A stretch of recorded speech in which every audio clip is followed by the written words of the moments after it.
Welcome students.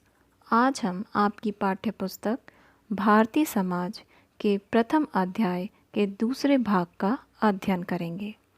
इस पाठ्य पुस्तक का उद्देश्य है भारतीय समाज से आपका परिचय कराना, लेकिन सहज बोध के नज़रिए से नहीं, वरन समाज शास्त्रीय दृष्टिकोण से। इस परिचय में क्या कहा जा सकता है? यहाँ उन व्यापक सामाजिक प्रक्रियाओं की तरफ संकेत करना उचित होगा जिन्होंने भारतीय समाज को आकार दिया।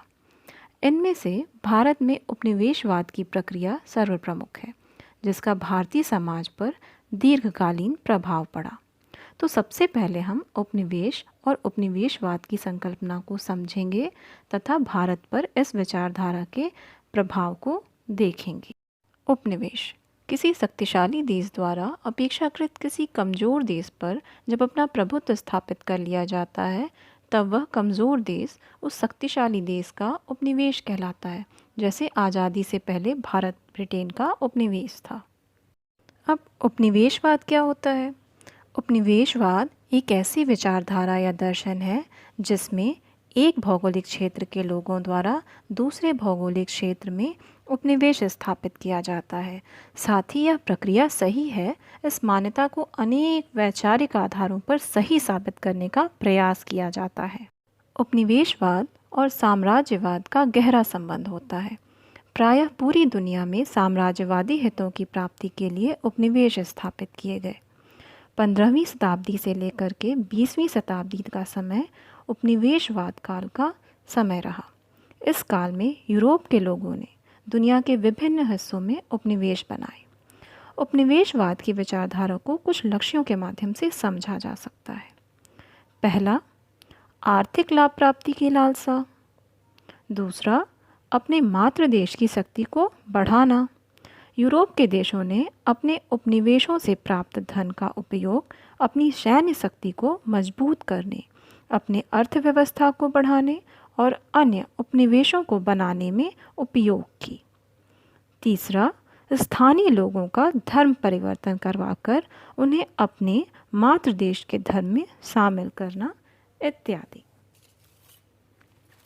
जैसा कि आप जानते हैं कि हमारे देश को ब्रिटेन ने अपना उपनिवेश बनाया था, यहाँ पर हम भारतीय समाज पर ब्रिटिश उपनिवेशवाद का क्या प्रभाव पड़ा यह देखेंगे। तो पहले हम नकारात्मक प्रभाव देखेंगे। उसमें सबसे पहले है भारतीय शिक्षा एवं संस्कृति पर प्रभाव। भारतीय शिक्षा एवं संस्कृति को उपयोगी, बर्बर एवं असभ्य सिद्ध कर ऐसी शिक्षा व्यवस्था एवं संस्कृति के निर्माण का प्रयास किया गया जिससे भारतीयों का एक ऐसा नवीन वर्ग तैयार किया जा सके जो रंग रूप में तो भारतीय हो परंतु मन मस्तिष्क से अंग्रेज हो। साथ ही निजी हितों को साधने के लिए भारतीय संस्कृति में निहित अनेकता में एकता, वसुधैव कुटुंबकम की भावना पर प्रहार करते हुए सांप्रदायिकता जैसी विषैली भावना का पोषण किया गया, जो आज भी हमारी सामाजिक एकता के समक्ष एक जटिल चुनौती है। लेकिन भारतीय समाज एवं संस्कृति की विशेषता है कि वह समस्त विरोधी विचारधारा को आत्मसात करने की क्षमता रखती है।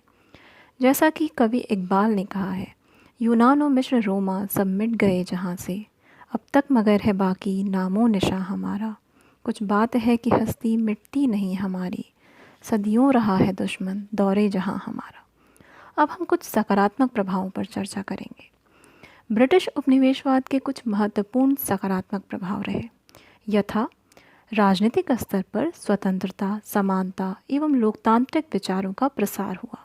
फलतः भारतीयों ने भी परंपरागत वंशानुगत शासन प्रणाली के स्थान पर लोकतांत्रिक शासन प्रणाली में अपना विश्वास व्यक्त किया।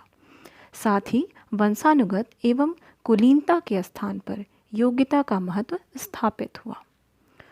संचार एवं परिवहन के साधनों ने एकीकरण को बढ़ावा दिया, जिससे एक विशिष्ट राष्ट्रीय चेतना का जन्म हुआ, जो भारतीय राष्ट्रवाद के रूप में प्रकट हुई।